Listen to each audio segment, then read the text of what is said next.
വരുന്ന തദ്ദേശ തെരഞ്ഞെടുപ്പിൽ മത്സരിക്കില്ല എന്ന് കോഴിക്കോട് മേയർ ബീന ഫിലിപ്പ്. ആരോഗ്യ പ്രശ്നങ്ങൾ അലട്ടുന്നതിനാലാണ് വിട്ടുനിൽക്കുന്നത് എന്ന് മേയർ. അതേസമയം നിയമസഭാ തെരഞ്ഞെടുപ്പ് വന്നാൽ മത്സരിക്കുന്ന കാര്യം പാർട്ടി പറഞ്ഞാൽ ആലോചിക്കുമെന്നാണ് മേയറുടെ നിലപാട്. കോഴിക്കോട് മുനിസിപ്പൽ കോർപ്പറേഷനിലെ കൗൺസിലറായി തെരഞ്ഞെടുക്കപ്പെട്ട ബീന ടീച്ചർ എന്ന ഞാൻ 2020 തദ്ദേശ തിരഞ്ഞെടുപ്പിൽ വലിയ ഭൂരിപക്ഷത്തോടെയായിരുന്നു ഡോക്ടർ ബീന ഫിലിപ്പ് കോർപ്പറേഷൻ അംഗമായി തിരഞ്ഞെടുക്കപ്പെട്ടത്. എന്നാൽ ഇക്കൊല്ലം മത്സരിക്കില്ലെന്നാണ് മേയർ പറയുന്നത്. ആരോഗ്യ പ്രശ്നങ്ങളും ഓർമ്മക്കുറവുമുണ്ട്. കാലാവധി പൂർത്തിയാകുന്നതോടെ സ്വകാര്യ ജീവിതവുമായി മകൾക്കൊപ്പം വിദേശത്തേക്ക് പോകാനാണ് പ്ലാൻ എന്ന് മേയർ പറയുന്നു. ഞാനിത് കഴിഞ്ഞ് കുറച്ചു കാലെങ്കിലും മക്കളുടെ കൂടെ ഒന്ന് പോയി നിന്ന് അവർക്ക് 1-2 പരീക്ഷയൊക്കെ എഴുതാൻ സാധിക്കുകയും അപ്പോൾ എനിക്ക് തോന്നുന്നു മക്കളുടെ ഉള്ളിനുള്ളിൽ അവർ വല്ലാത്ത നഷ്ടബോധം ഉണ്ടായിരിക്കും ഒരു പക്ഷേ.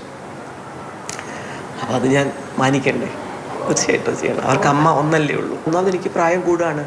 നമ്മൾ ചിലപ്പോഴൊക്കെ ഒരു മറവി എന്ന് വെച്ചാൽ എല്ലാ ആൾക്കാരെയും നന്നായി ഓർക്കാൻ പറ്റണം. എന്നാൽ നിയമസഭാ തിരഞ്ഞെടുപ്പിൽ മത്സരിക്കുമോ എന്ന ചോദ്യത്തിന് മേയറുടെ അഭിപ്രായം വ്യത്യസ്തമാണ്.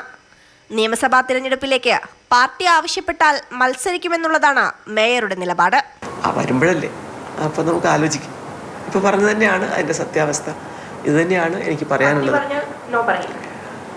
അതെനിക്കറിഞ്ഞു. വരുന്ന നിയമസഭാ തിരഞ്ഞെടുപ്പിലേക്ക് സ്ഥാനാർത്ഥിയായി CPM പരിഗണിക്കുന്നതുകൊണ്ടാണ് തദ്ദേശ തിരഞ്ഞെടുപ്പിൽ നിന്നും വിട്ടുനിൽക്കുന്നതെന്ന് വ്യക്തം.